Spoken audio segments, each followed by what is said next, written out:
Open Start and type CMD. Right-click Command Prompt and select Run as Administration.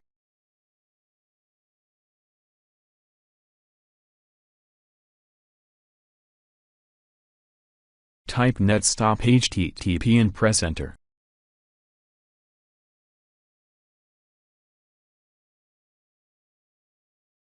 Type Y and press Enter.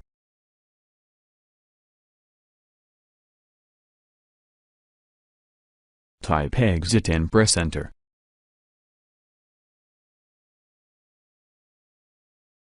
Open Start and type CMD.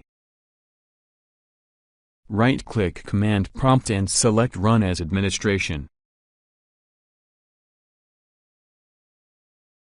Type netstart HTTP and press Enter.